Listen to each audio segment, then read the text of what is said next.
ஈடுபட்டு அதை விவசாயிகளை எல்லாம் ஒன்று திரட்டி வெற்றிகரமாக நடத்தியதின் விளைவாக அந்த வட்டாரத்தில் இருந்த நிலப்பிரபுக்களின் கோபத்திற்கு ஆளாகி அவர்களால் ஏவப்பட்ட குண்டர்களாலே தாக்கப்பட்டு ரத்தம் சிந்தி முதல் தியாக தழுமை விவசாய வர்க்கத்துக்காக ஏற்றார். 1948 ஆண்டு இந்திய கம்யூனிஸ்ட் கட்சிக்கு தடை விதிக்கப்பட்டது. சுதந்திர இந்தியாவில் நாடெங்கும் கம்யூனிஸ்டுகள் வேட்டையாடப்பட்டார்கள். அப்போது தலைமறைவு வாழ்க்கை நடத்தி கொண்டிருந்த ஐயா நல்லகண்ணு அவர்கள் 1949 ஆண்டு கைது செய்யப்பட்டார்கள். நெல்லை சரிவிளக்கு என்ற பெயரில் அவர் கே பாலதண்டாயுதம் அவர்கள், பா மாணிக்கம், மாயாண்டி பாரதி போன்றவர்களெல்லாம் அந்த நெல்லை சதிவழக்கில் குற்றவாளிகளாக கூண்டில் நிறுத்தப்பட்டார்கள். 3 ஆண்டு கால விசாரணைக்கு பின்னால் அவர்கள் அனைவருக்கும் ஆயுள் தண்டனை விதிக்கப்பட்டது. அதற்கு பிறகு சிறைப்பட்ட கம்யூனிஸ்டுகளை எல்லாம் விடுதலை செய்ய வேண்டும் என்ற மக்கள் இயக்கம் வளர்ந்து பெருகியதின் விளைவாக, அந்த அழுத்தத்தின் விளைவாக அவர்களில் பலர் சில ஆண்டுகளில் விடுதலை செய்யப்பட்டார்கள். ஆனால் ஐயா நல்லகண்ணு விடுதலை செய்யப்படவில்லை. ஏனென்றால் அவர் மீது வெடிகுண்டு வைத்திருந்ததாக ஒரு சதி வழக்கு இருந்தது. அதற்கு 5 ஆண்டு தண்டனை இருந்தது. ஆக 7 ஆண்டு காலம் சிறையிலே வாடி அதற்கு பின்னால் அவர் விடுதலை செய்யப்பட்டார். விடுதலையானவுடன் அவர் செய்த கம்யூனிஸ்ட் தோழர்களை விடுவிக்க வேண்டும் என்பதற்கான முயற்சிகளில் ஈடுபட்டார்.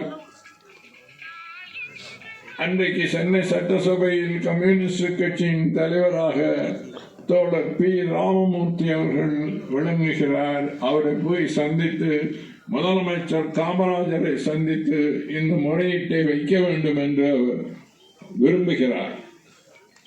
அதே போல தோழர் பி ஆர் அவர்கள் அவரை அழைத்துக் கொண்டு காமராஜரை சந்திக்கிறார்கள். காமராஜர் அவர் வேண்டுகோளுக்கு இணங்கி ஒன்றை சொல்லுகிறார்.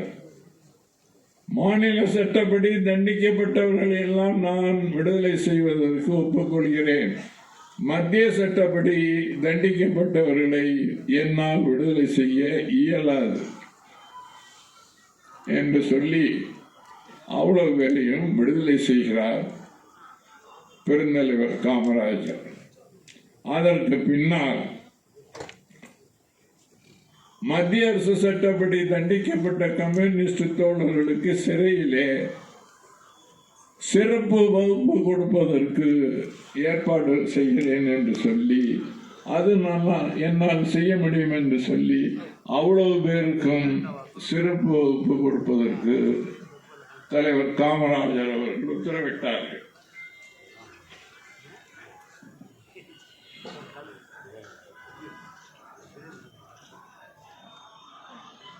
ஐயா நல்லகண்ணு அவர்கள் 1958 ஆண்டில் தனது 33வது வயதில்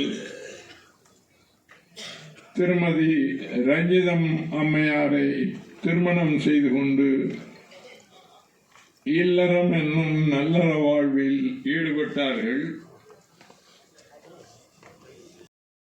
வேந்தர் விஸ்வநாதன் அவர்களே, இந்த மேடையிலே அமர்ந்திருக்கின்ற பல்துறை விற்பன்னர்களே, தாய்மார்களே, பெரியோர்களே,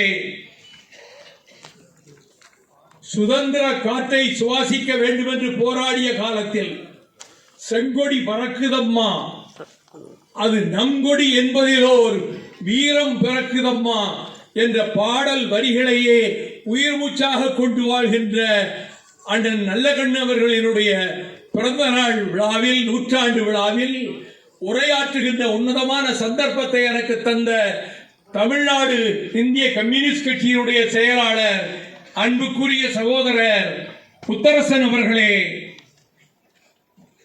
ஜனநாயகத்தின் விழிகளாகவும் செவிகளாகவும் திகழ்கின்ற செய்தியாளர்களே, ஊடகவியலாளர்களே,